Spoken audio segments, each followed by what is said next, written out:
বন্ধুরে আমার, হযরতে আলী রাদিয়াল্লাহু তাআলা আনহু তিনি বলে দিয়েছেন, আমি একদিন মক্কায় আমার নবীর সঙ্গে সফরে বের হয়েছি। সফরে যখন বের হলাম, আমি দেখলাম নবীর ডানে বামে যত গাছপালা তরুলতা আছে, নিচে যত পাথর টুকরোগুলো আছে রে, আমি নিজেই শুনেছি, আমি আলী নিজে শুনেছি আমার নবীকে সকল পাথরগুলো, কীট পতঙ্গগুলো, গাছপালা তরুলতা নবীকে সালাম দিয়েছে, আসসালামু আলাইকা ইয়া রাসূলুল্লাহ। সে নবীর সাথে প্রেম করতে হবে, নবীকে মহব্বত করতে হবে, কারণ এটা আমরা ঈমানদার হিসেবে আমাদের জন্য ফরজ। নবীকে ভালোবাসা ফরজ, আর নবীর সাথে কুফরি করা, গোস্তাকি করা, নবীর সম্মানকে খাটো করা, এটা বন্ধু আমাদের জন্য কুফরি। এই জন্য নবীকে বন্ধু ভালোবাসতে হবে যদি আমরা 100% ঈমানদার হতে চাই।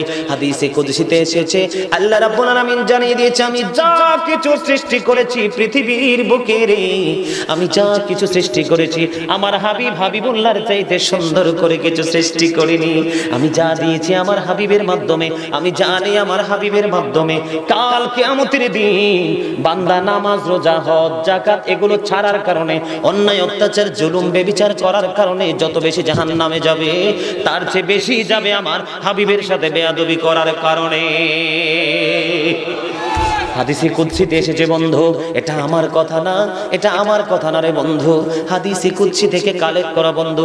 এই জন্য হযরতে আলী রাদিয়াল্লাহু তাআলা আনহু বলেছে, ওয়ান আলী রাদিয়াল্লাহু তাআলা আন্না রাসূলুল্লাহ সাল্লাল্লাহু আলাইহি ওয়াসাল্লাম ক্বালা মান সাব্বা নাবিয়্যা ফাকতুলহু ওয়া মান সাব্বা সাহাবী ফাদরিবহু। নবীকে যারা গালি দিবে, নবীকে যারা বকা দিবে, নবীর আজমতকে যারা ছোট করবে, উম্মতদেরকে অর্ডার দেওয়া হয়েছে তোমরা তাদেরকে কতল করে ফেলো। আর আমাদের দেশে একটু বিরিয়ানি দিলে, 500টা টাকা দিলে, সুন্দর একটা জামা কিনে দিলে, বাড়ির সামনে দিয়ে ড্রেসিং করতে টাকা না, একটু জায়গা ড্রেসিং করে দিলে, নবীর বিপক্ষে যত কথাই বলো আপনি তার সাথে লেজু মেনটেন করে বন্ধু চলেন। এই জন্য আমি সবচেয়ে বেশি মজা পাই চট্টগ্রামে আলোচনা করে, ঢাকার দিকে আলোচনা করে, সেখানে বন্ধু মেম্বার নাই, চেয়ারম্যান নাই, এসপি নাই, ডিসি নাই, বন্ধু এমপি নাই, মন্ত্রী নাই। যখনই নবীর প্রেমের বাগান সাজানো হয় রে, কোনো ভেদাভেদ নাই, সব উপচে পড়া ভিড় জমে যায়। জোরে জোরে বলেন না সুবহানাল্লাহ। সিলেটে গেলাম প্রোগ্রাম করতে, 4টা চেয়ারম্যান এসে হাজির। কয়টা? কয়েক মানে এক একটা থানায় কি হয়, এক একটা উপজেলায় একটা চেয়ারম্যান হয়, এরকম 4টা উপজেলা থেকে 4টা চেয়ারম্যান আসছে। সিলেটে কিছুদিন আগে গিয়েছিলাম দিনে প্রোগ্রাম। বন্ধু এটা বলার কারণ হলো রে, এটা হয়েছে শুধুমাত্র প্রেমের কারণে, ঠিক কিনা বলেন? এটা শুধু মহাব্বতের কারণে। সিনাই যদি মহাব্বত থাকে সকল কিছুর চাইতে বন্ধু দামি। এই জন্য বলছি ঈমানকে টেকসই করতে হবে। ও বন্ধু, ঈমানকে মজবুত করতে হবে। ঈমান যদি টেকসই না হয় আপনার আমার আমল কিন্তু কবুল হবে না। একটু আগে আলী সম্পর্কে আমি বলেছি, আল্লাহর হাবিব সরকারে দো জাহাঁ তিনি বলেছেন বন্ধু, আনা মাদিনাতুল ইলমি ওয়াদিউন বাবুহা। রাসূল বলেছেন, I am a city of education, the gate of that city is Ali. নবী বলেছেন, আমি হলাম শিক্ষার শহর, আর সেই শহরের দরজা হলো আমার আলী। তাহলে আলীর জবানের কথা সত্য না মিথ্যা? সন্দেহ করলে ঈমান থাকবো না। এরা কত দামি জানেননি? ওরা চর্মচক্ষু দ্বারা দেখেছে, অন্তরের চক্ষু দ্বারা দেখেছে, এবং অন্তরে নবীর প্রতি অগাধ বিশ্বাস ভালোবাসা ছিল রে। এই জন্যই তাদেরকে সাহাবা বলা হয়। এখন যদি আমরা নবীর জন্য জীবনটাও দিয়ে দেই, আমাদের নামের আগে সাহাবা শব্দ যুক্ত করা যাবে না, এটা আমাদের জন্য অবৈধ। জোরে জোরে বলেন ঠিক না বেঠিক?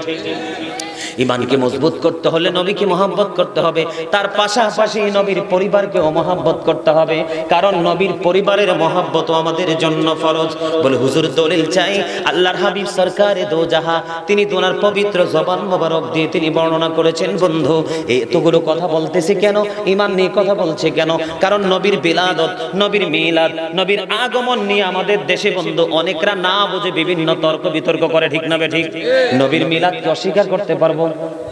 মিলাদ মানে জন্ম, আগমন, বেলাদত, এটা অস্বীকার করলে ঈমান থাকবো রে ভাই? কথা বলেন, ঈমান থাকবো? এটা নিয়ে অ্যাঙ্কার করে বিভিন্ন রকম করে আমি তাদেরকে বকা দিব না, শুধু বলবো তাদের সেন্স বুদ্ধির অভাব। বন্ধু একটুখানি বলতে চাই, আপনাদেরকে মহব্বত করে একটুখানি শুনবেন, কিছুক্ষণের মধ্যে মাহফিলটা শেষ হয়ে যাবে। হয়তো বা বন্ধু আজকের মহব্বত কিয়ামত পর্যন্ত জিন্দা থাকতে পারে।